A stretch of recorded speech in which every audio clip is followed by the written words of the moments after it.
All right, so tracking, the first phase of the production process.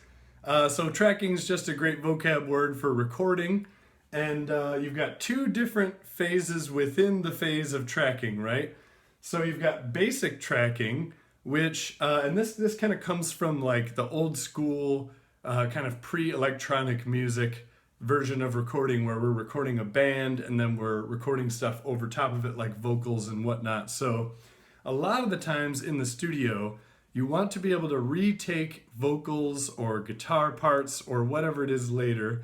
You also have stuff that's challenging to keep isolated from other stuff. So what you do is you do what's called basic tracking on something.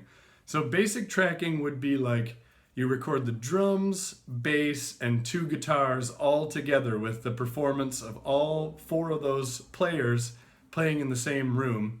And you would have someone who's singing guiding the recording along so that everybody can really nail their bass guitar and drum tracks.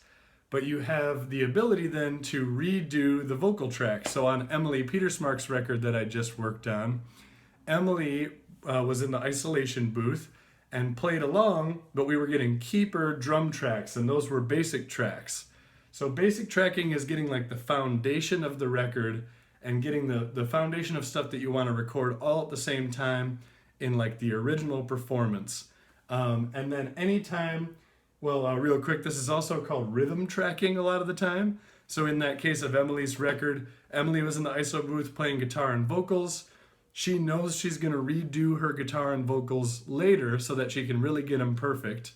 And we also don't want those vocals bleeding into the drum mics, right? Because eventually, once we get into the mixing phase, we want to be able to mix those exactly how we want them with no guitar or vocal bleed. So the basic tracks were just my drum kit that we would then layer on top of. This is also called rhythm tracking because, sure, it's just the rhythmic part of the song. So basic tracking is recording the first thing, the foundation, the performance that you're going to build the song off of. Then you get to overdubbing. So that word, overdubbing, that vocab word, all that means is something layered on top of a foundation that's already there. So when all of you, you're doing your midterm projects, for those of you who had like a pre-made beat, I believe two groups had a beat that they imported into Pro Tools, that would have been your basic track, and then you were overdubbing vocal tracks. So each time you layer a new layer, that is a vocal overdub.